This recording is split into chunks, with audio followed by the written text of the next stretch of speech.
안녕하십니까, 임동건 변호사입니다. 오늘은 황색등화가 들어왔을 때 신호등 앞에서 반드시 멈춰야 된다라고 판결을 내려서 굉장히 화제가 됐던 대법원 판례를 다시 한번 톱파보면서 어떤 부분들이 문제가 될 수가 있는지를 살펴보도록 하겠습니다. 황색등화가 들어왔을 때 과연 운전자가 멈춰야 된다 규정이 제대로 돼 있는 것이냐 라는 부분인데요. 황색등화가 들어오면 지금 도로교통법 시행규칙상으로는 정지하도록 돼 있는 것은 맞습니다. 그렇다면 그 법률 자체가 과연 지켜질 수 있는 시행규칙이냐 라는 부분에 대한 고민을 좀 해봐야 되는 문제가 있습니다. 이번 판결에서 황색등으로 바뀌는 순간 무조건 멈춰야 되고, 그렇지 않으면 신호 위반이 된다라고 판단하고 있기 때문에 그렇습니다. 이로써 해당 판결의 대상이 된 그 운전자는 1, 2심에 무죄 선고를 받았음에도 불구하고 파기환송으로 되돌아가서 환송심의 판결을 다시 받아야 되는 상황에 놓이게 됐습니다. 그럼 여기에서 해당 판결과 그 의미에 대해서 한번 짚어보도록 하겠습니다. 자, 먼저 해당 법령의 규정을 한번 보도록 하겠습니다. 자, 보시죠.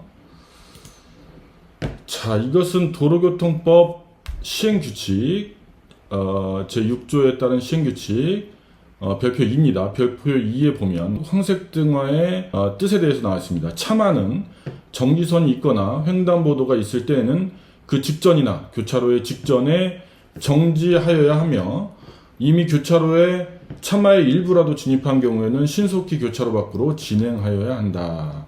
요게 지금 대법원에서 문제가 되고 있는 문구인데요. 차만 정지선이 있으면 그 직전이나 교차로 직전에 정지해야 된다라는 것이죠. 그러면 과연 정지할 수 있느냐를 우리가 공학적으로 한번 풀어보도록 하겠습니다.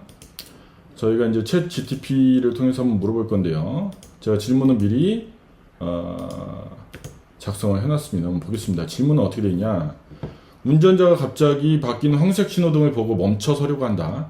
운행 속도는 시속 60km/h인 경우에 황색 신호등이 바뀐 것을 보고 이를 인지한 후 브레이크를 작동시켜서 멈추는 데 필요한 거리를 반응 거리와 제동 거리로 나누어서 F1 레이서, 일반인, 노인을 각각 대입하여 산정되는 거리를 계산하고 계산 근거를 제시하라. 이런 내용입니다. 보겠습니다. 자, 쭉 나오고 있죠.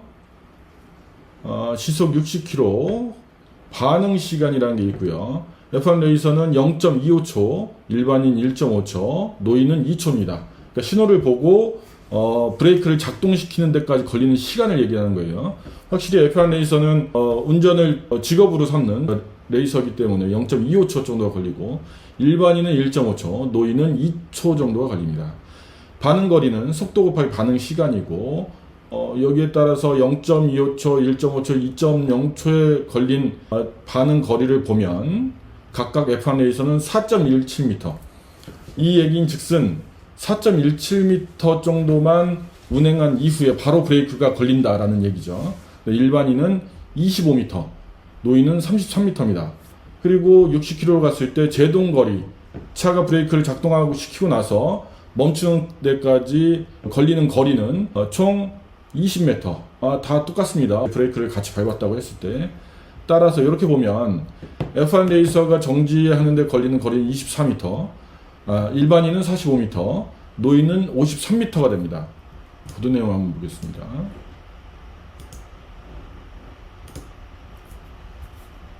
자, 보시죠. 같습니다. 김범주 기자입니다.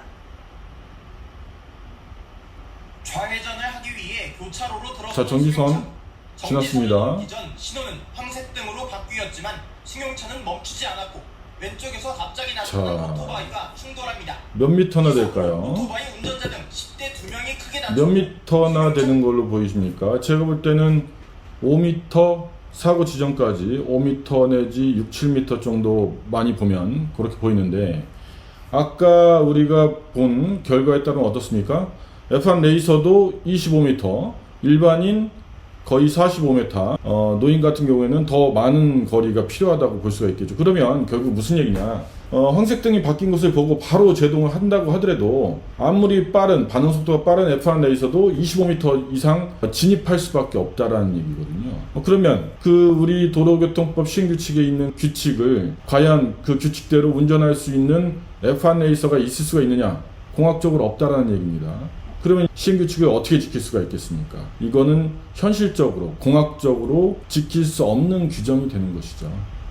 따라서 여기에 대한 심각한 논의가 재판을 통해서 충분히 이루어질 수 있기를 기대해 봅니다.